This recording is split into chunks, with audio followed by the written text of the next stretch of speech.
우리는 분명 이제까지 살아보지 못한 혼란한 때를 만났습니다. 예상치 못했던 비상계엄 선포, 대통령에 대한 탄핵 소추안 통과, 권한대행 국무총리의 탄핵안 통과라고 하는 이제까지 단 한 번도 경험해보지 못한 날들을 살아가고 있습니다. 정치적인 위기는 경제적 위기를 불러왔고, 주변 자영업자, 소상공인, 사업하는 많은 이들이 힘들다고 아우성치는 소리를 듣고 있습니다. 연세가 80이 넘으신 70 중반 80이 넘으신 분들은 괜찮아요. 일제강점기도 견뎌봤고 해방과 6.25 한국전쟁도 겪어봤고 60년대 그 힘들다는 보릿고개도 거쳐왔기 때문에 오늘 우리가 당하는 이 고난은 큰 고난이 아니고 시간이 지나면 정리가 된다고 확신하고 있기 때문이죠. 요즘 곰곰이 생각을 해봤습니다. 지금 내가 만난 이 상황, 어떻게 살아가는 게 맞는가? 다니엘의 세 친구는 풀무불에 던져졌고 다니엘은 사자굴에 던져졌고, 그리고 우리 믿음의 조상들은 일제강점기를 견디어냈고 공산주의 침략에서 이 땅을 지켜낸 믿음의 조상들이 겪었던 그 고난보다는 그래도 오늘 우리가 겪는 이 고난은 능히 감당할 수 있는 고난이라는 확신이 저에겐 생겼습니다. 중요한 것은 평화의 왕이신 예수님을 내 인생의 주인으로 모시고 살아가느냐, 아니면 내 안에 평화의 왕이신 예수님이 계시지 않는다면 우리는 이 고난을 헤쳐나갈 수 없을 겁니다. 평화의 왕으로 이 땅에 오신 예수님을 우리 마음에 내 인생의 주인으로 모시고 힘들고 어려운 때를 인내하며 달려갈 수 있는 귀한 성도들 될 수 있기를 주님의 이름으로 축원합니다. 골로새서 편지 서자입니다. 사도 바울이 골로새 교회에 보낸 편지입니다. 골로새라고 하는 지명은 오늘날의 투르키의 옛 터키, 에베소에서 내륙 동쪽으로 160km 떨어진 지역입니다. 교통의 요지였고 온갖 문화와 종교와 철학의 중심지였고, 그리고 양털을 많이 생산하고 양털을 가공한 모직 산업이 일어났던 아주 무역의 중심지입니다. 주전 2세기경에 헬라 제국 안티오쿠스 3세가 메소포타미아와 바벨론 지역에 살고 있던 유대인 2,000명을 골로새 지역에 강제로 이주를 시켰어요. 그래서 유대인들은 회당을 건축하고 그곳에서 하나님을 예배하며 자녀들에게 모세 오경을 가르쳤습니다. 바울은 골로새하고 아무 관계가 없어요. 단 한 번도 골로새를 방문한 적도 없고, 다만 에베소에서 목회하고 있을 때 에바브로라고 하는 골로새 사람이 에베소에 왔다가 바울이 전한 복음을 듣고 예수를 영접해요. 그리고 나서 받은 은혜가 너무도 크고 놀라와 고향 골로새에 가서 그곳 사람들에게 복음을 전했고, 그래서 교회가 세워졌는데 그 교회가 골로새 교회입니다. 디아스포라 유대인들이 들어왔고 부르기아 사람들이 들어왔고 헬라 사람들이 들어와서 교회가 구성이 되어졌습니다. 다양한 사람들이 모였으니까 교회 안에 문제가 생겨졌어요. 교회 안에 들어왔던 사람들은 풍요의 여신 키벨라를 섬겼던 사람들도 있고 태양신 미트라를 섬겼던 사람들도 있고 헬라 철학의 영향을 받은 영지주의 이단을 쫓았던 사람들도 들어왔어요.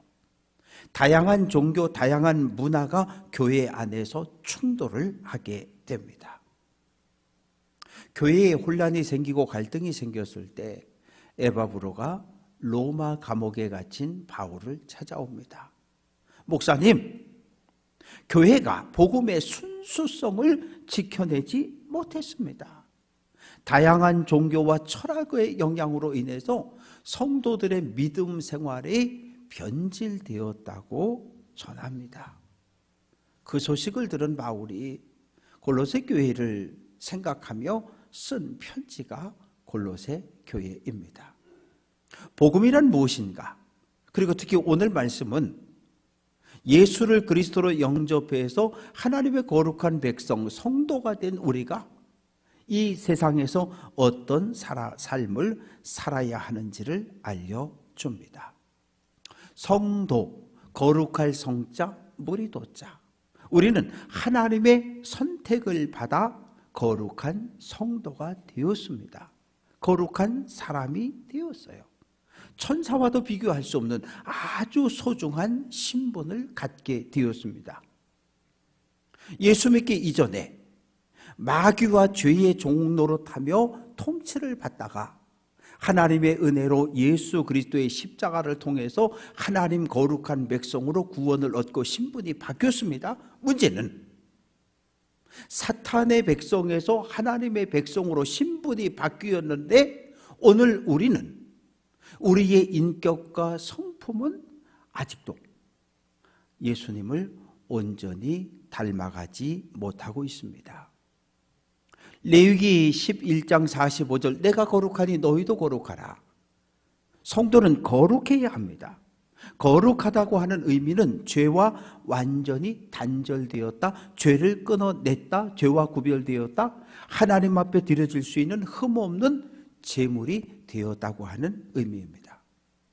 우리의 두 발을 이 세상에 딛고 살아갑니다. 그러나 이 세상과는 구별된 삶을 살아야 합니다. 내 안에 거룩함이 없다면 거룩한 하나님 앞에 우리는 설 수 없습니다. 요한일서 4장 8절은 하나님은 사랑이라고 말합니다. 우리가 성도가 된 것, 거룩한 사람, 예수의 제자로 살아가는 것, 하나님의 은혜, 하나님의 사랑이 맞습니다. 하나님께 받은 이 놀라운 사랑을 가족들에게, 형제들에게, 교인들에게, 이웃으로 흘려보내야 합니다. 사랑은 말로, 입술로 끝나지 않습니다. 하나님께 받은 사랑은 구제와 봉사를 통해서 눈에 보이는 모습으로 드러나야 합니다.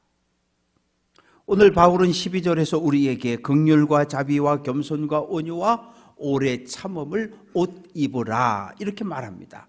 옷 입으라. 밖에 나가 운동을 했어요? 땀이 났습니다. 일을 했어요? 땀이 났습니다. 어떻게 해요? 땀이 배인 옷을 벗고 물로 깨끗하게 씻어내고 새 옷을 입습니다. 샤워를 하고 벗어놓았던 옷을 다시 입는 사람은 없어요.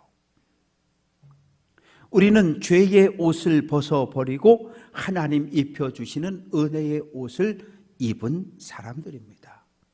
바울은 눈에 보이지 않는 마음 그리고 눈으로 드러나는 행동을 옷에 비유하고 있습니다. 우리는 어떠한 옷을 입고 살아가야 할까요? 상대방을 불쌍히 여기는 긍휼의 옷, 고난당하는 형제를 친절한 마음으로 대하는 자비의 옷, 죄인된 내 모습을 깨닫고 하나님 앞으로 나아가는 겸손의 옷, 어떤 상황을 만나도 흔들리지 않는 온유의 옷, 고통스러운 상황을 만났지만 다른 누군가를 향해서 원망과 불평을 쏟아내지 않고 하나님의 구원과 하나님의 의로운 판단을 기다리는 오래 참음의 옷을 입어야 합니다. 빌립보서 2장 5절은 너희 안에 이 마음을 품으라. 같이 한번 해볼게요. 그리스도 예수의 마음. 그리스도 예수의 마음을 품으라는 거예요. 우리는 날마다 물어야 해요. 나는 어려움 당하는 사람을 볼 때 그 사람을 불쌍히 여기는 눈을 가지고 그 사람을 바라보고 있는가? 고난당한 이웃을 보면서 자비의 마음으로 나는 그를 바라보고 대하고 있는가? 사람들을 만나고 대할 때 나보다 가난해? 무시하고, 나보다 못 배워서 업신여기고, 이러한 교만한 마음으로 타인을 바라보고 있지는 않은가? 하나님의 도움을 기다리며 겸손한 마음을 품고 살아가고 있는가를 날마다 우리 자신에게 물어야 합니다. 사랑하는 성도 여러분, 오늘 주일 공중예배라서 가운을 입었어요. 이거 멋있으라고 입은 거 절대 아닙니다. 저도 여러분과 동일한 죄인 중에 속해 있습니다. 가운으로 저희의 죄됨과 허물과 연약함을 가렸어요. 하나님을 예비하는 이 시간만이라도 저희의 허물을 좀 가려주십시오. 하나님의 말씀을 선포하는 이 시간만이라도 저희의 연약함을 가려달라는 마음으로, 그런 기도하는 마음으로 가운을 입고 섰어요. 사무엘상 16장 7절은 사람은 외모를 보거니와 나 여호와는 중심을 본다. 어느 누구도 하나님 앞에서는 자기 자신의 죄를 감출 수 없습니다. 오늘 우리의 신분은 무엇입니까? 예수를 그리스도로 영접함으로 하나님의 자녀가 되었어요. 베드로전서 2장 9절은 우리를 가리켜 왕이신 하나님을 섬기는 거룩한 제사장으로 우리의 신분이 바뀌었다고 이야기합니다. 신분이 바뀌었으면 신분에 맞는 옷을 갈아입어야 합니다. 우리가 입어야 할 옷은 명품 중에 명품이에요. 세상에서 명품 가방, 명품 백 하나 살려면 몇백, 몇천을 줘야 돼요. 그런데 오늘 사도 바울이 입으라고 이야기하는 명품은 이건 돈 가지고 살 수가 없어요. 왜냐하면 하나님이 은혜로 우리에게 입혀주는 은혜의 옷이요, 하나님이 우리에게 선물로 주신 의로움의 옷이기 때문입니다. 어떻게 살아야 할까요? 용서하라고 말합니다. 13절 누가 누구에게 불만이 있거든 서로 용납하여 피차 용서하라. 불만이라고 하는 이 단어를 찾아보면 하나님의 뜻에 대들다, 험담하다, 불평하다, 이런 의미가 담겨져 있어요. 교회 안에 다양한 사람들이 모였습니다. 예수 믿기 이전에 무당 찾아 굿하던 사람들도 있고 절에 다녔던 사람들도 있고 온갖 귀신을 섬기며 살았던 내력을 우리는 다 가지고 있어요. 3대, 4대, 100년의 시간을 거슬러 올라가면 우리 조상님들은 모두 다양한 귀신을 섬기고 살았던 민족들입니다. 골로새 교회 역시 마찬가지였어요. 여신 키베라를 섬겼던 그 방법으로 하나님을 예배하려고 했던 사람, 태양신 미트라를 섬겼던 그 방법으로 하나님을 예배하려고 했던 사람들이 있어요. 그래서 서로 충돌이 일어나게 됩니다. 교회 안에 문제를 일으키고 교회 안에 다툼을 일으킨 그 성도들을 향해서 바울은 용납하고 용서하라고 말합니다. 오늘 이 세상은 어떻습니까? 도로교통법 죄를 지었어? 그러면 너는 벌금 얼마? 구치 얼마? 세상은 죄를 지으면 벌을 주라고, 교도소에 가두라고 이렇게 가르치고 명령해요. 그러나 바울은 우리에게 용서하라고 이야기합니다. 왜요? 우리도 이전에 죄인이었으나 하나님의 사랑으로 예수 그리스도의 피로 먼저 우리는 예수님으로부터 죄사함을 경험한 사람들이에요. 우리가 죄인이었는데 예수님의 피 흘림을 통해서 용서를 경험했으니까, 용서를 받은 사람들이니까 너희도 형제를, 타인을 용서하라고 이야기합니다. 하나님 앞에 섰어요. 예수님 십자가에서 흘린 피가 우리 몸을 덮어버렸어요. 그런데 중심을 보시는 하나님이 너는 죄인이야 라고 말하지 않고 우리 몸을 덮고 있는 예수님의 피를 보고 너는 의롭다, 우리의 죄를 용서해 주셨습니다. 용서 쉽지 않아요. 영어 단어에서 용서라고 하는 단어를 찾아보면 forgive입니다. 그런데 포기하다, 잊어버리다는 의미를 가지고 있어요.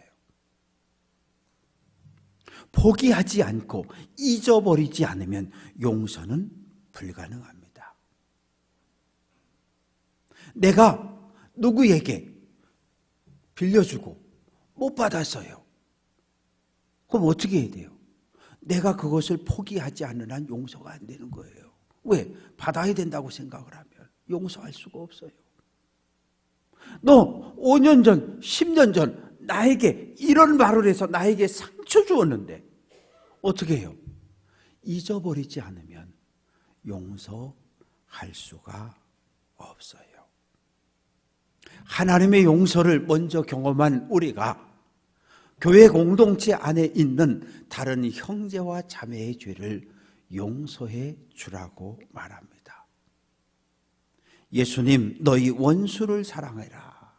70번씩 7번이라도 형제의 잘못을 용서해 주어라. 우리가 주기도문을 하잖아요. 우리가 우리에게 죄 지은 자를 용서해 준 것처럼 우리의 죄를 용서해 달라고 우리는 하나님께 기도해요. 우리는 내 죄는 하나님 앞에 용서받기를 원하지만 타인의 죄는 심판을 받고 정죄받기를 원하며 살아요. 이것이 오늘 우리의 문제입니다. 타인의 잘못을 용서하지 않는 한 우리는 하나님의 용서를 경험할 수 없어요. 마태복음 18장 35절 너희가 마음으로부터 형제를 용서하지 아니하면 하늘 아버지도 너희 죄를 용서하지 않는다고 말씀하셔요. 용서가 타인을 위한 일입니까? 아니요. 나 자신을 위한 일입니다. 내가 내 형제의 죄를, 잘못을 용서하고 덮어줄 때 하나님 나의 죄와 잘못을 덮고 용서해 주십니다. 분노할 수 있지만 용서하고 화낼 수 있지만 사랑으로 덮고 살아가는 귀한 성도 될 수 있기를 주님의 이름으로 축원합니다. 세상에는 얼마나 많은 법이 있는지 몰라요. 민법, 형법, 운전하고 가다 보면 도로교통법, 소방법, 음식과 관련된 그런 법이 있었나? 할 정도로 얼마나 많은 법이 우리를 얽매고 있는지 모릅니다. 어느 한 가지 죄를 지으면 죄인이 돼요. 또 하나의 죄를 더하면 전과 2범이 됩니다. 또 하나의 죄를 범하면 전과 3범이 돼요. 그런데 우리 주변엔 전과가 100범, 200범이 넘는 사람들도 이 세상에 살아가고 있어요. 그러면 교회 공동체는 어떻게 할 겁니까? 당신 나한테 상처 줬어? 너 한 번. 너 또 상처 줬어? 너 전과 2범, 너 전과 3범. 우리 이러고 기록하며 살아가야 할까요? 교회는 세상이 갖지 못한 놀라운 법을 가지고 있는데 사랑의 법이요, 용서의 법이요, 은혜의 법입니다. 교회 안에서 세상의 법을 적용하며 전과 1범, 2범, 3범, 4범 너 절대 용서 못해. 아니요. 그러면 안 된다는 거예요. 사랑하고 용서하고 내려놓고 포기하고 잊어버릴 때 하나님이 보시기에 좋은 공동체를 세워갈 수 있습니다.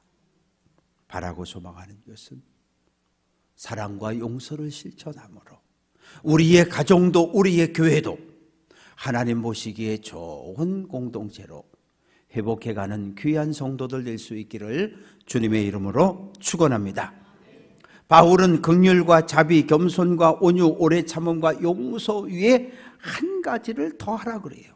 14절, 이 모든 것 위에 사랑을 더하라. 6가지 가르침 위에 사랑을 하나 더 추가하라는 말이에요. 왜? 교회는 사랑의 공동체니까. 예수님 우리에게 새 계명을 주셨는데 서로 사랑하라. 내가 너희를 사랑한 것처럼 너희도 서로 사랑하라. 그런데 예수님 우리를 어떻게 사랑하셨어요? 예수님 당신의 몸을 십자가에 못 박고 찢으셨어요. 피 흘려 죽으셨어요. 사랑하는 성도 여러분, 누군가를 사랑할 때, 누군가를 용서하려면 예수님의 십자가를 기억하지 않으면, 예수님의 피 흘림을 생각하지 않으면 우리는 어느 누구도 용서할 수 없어요. 몇백만 원 들여서 선물하고 식사 대접하고 그래서가 아니라요.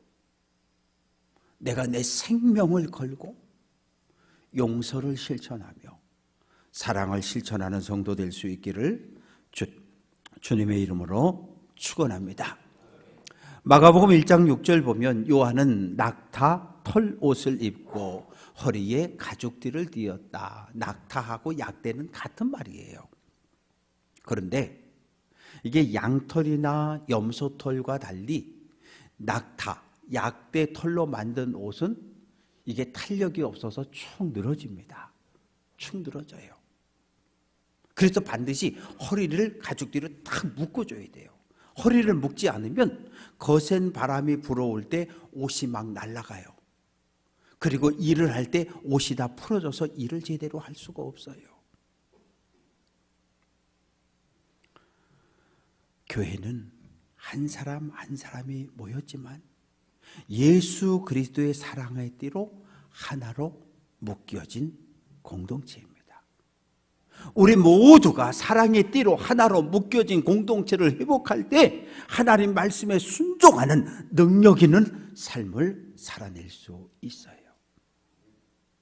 바라고 소망하는 것은 사랑의 띠로 서로가 서로를 묶고 하나 되어서 하나님 말씀에 순종하는 능력 있는 성도 되시기를 주님의 이름으로 축원합니다.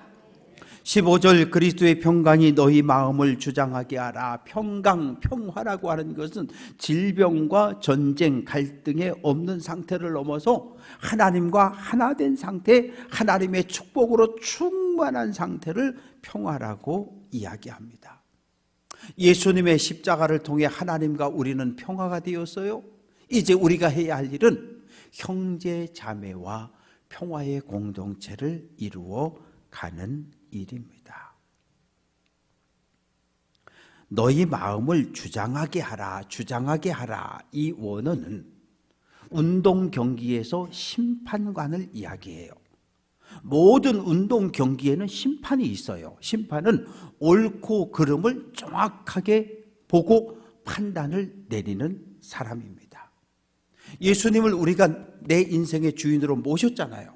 그러면 예수님께서 우리에게 우리 안에서 말씀하셔요.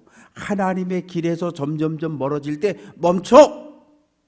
죄를 지으려고 할 때 멈춰! 돌아서! 라고 외치는 주님의 음성을 듣고 그 음성에 순종해야 합니다. 하나님은 우리를 피스메이커, 평화를 만드는 사람으로 불러주셨어요. 바라고 소망하는 것은 가정이나 교회나 직장이나 피스메이커, 평화를 만드는 사람으로 살아가시기를 주님의 이름으로 축원합니다. 16절, 그리스도의 말씀이 너희 속에 풍성히 거한다 라고 하는 이 단어의 의미는 우리 마음속에 집을 짓는다, 말씀의 집을 짓는다, 그런 의미예요. 말씀이 우리 안에 집을 짓고 있으면 우리는 말씀을 따라 살아가게 됩니다. 시편 119편 105절, 주의 말씀은 내 발의 등이요 내 길의 빛이라고 이야기합니다. 목사의 첫 번째 책임은 하나님의 말씀을 잘 연구해서 성도들에게 가르쳐주는 거예요. 그러면 성도들의 일은 무엇입니까? 목회자를 통해서 받은 말씀을 삶에 살아내는 거예요. 그리고 살아보고 성공할 수도 있고 실패할 수도 있고, 그 모든 이야기를 교회 공동체 안에 가지고 와서 목사님 이렇게 말씀하셨는데 내가 이 말씀을 형제에게, 직장 동료에게, 가족들에게 적용해 봤더니 이런 아름다운 결과가 나타났습니다. 와서 알려주는 거예요. 그래서 교회 공동체는 하나님의 말씀으로 피차 권면하고 가르치고 가르침을 받는 공동체입니다. 17절 무엇을 하든지 말에나 일에나 다 주 예수의 이름으로 하고 그를 힘입어 하나님 아버지께 감사하라. 우리는 예수님을 내 인생의 구원자로 영접한 사람들이에요. 내 인생의 주인이 예수님이라고요. 그래서 우리는 뭘 할 때, 말하고 행동할 때 예수의 이름으로 해야 해요. 예수님의 이름으로 한다는 말은 예수님의 뜻대로, 예수님의 방법대로 일한다는 거예요. 우리는 모두가 내 생각을 가지고 있어요. 뭘 하려고 그러면 내 생각대로 하려고 해요. 우리는 서로 다른 경험을 가지고 있어요. 뭘 하려고 그러면 내 경험을 가지고 끌고 가려고 그래요. 그러지 말라는 거예요. 어느 누구의 주장이 예수님의 뜻에 더 가까운지, 어느 누구의 방법이 예수님의 방법에 더 가까운지 그것을 묻고 따라가라는 거예요. 사랑하는 성도 여러분, 올 한 해 여기까지 믿음의 길을 걸어온 사랑하는 모든 성도들 위해 하나님의 크신 은혜가 함께 하시기를 축원합니다.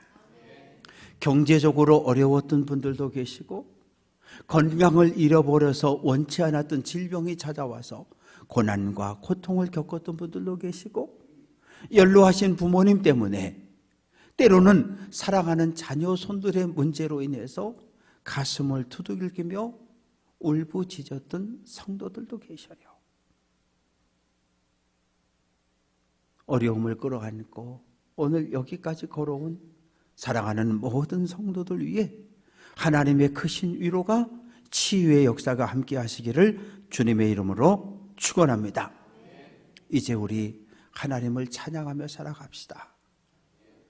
죄인이었는데 하나님의 은혜로, 하나님의 사랑으로, 예수 그리스도의 피로 죄사함을 받았으니 이제 우리도 형제를, 가족을, 성도를 용서하고 사랑하며 살아가는 성도 될 수 있기를 주님의 이름으로 축원합니다. 성령의 인도함을 따라 말씀, 약속을 꼭 붙잡고 하나님의 나라를 향해 끝까지 달려갈 수 있는 귀한 성도들 될 수 있기를 주님의 이름으로 축원합니다.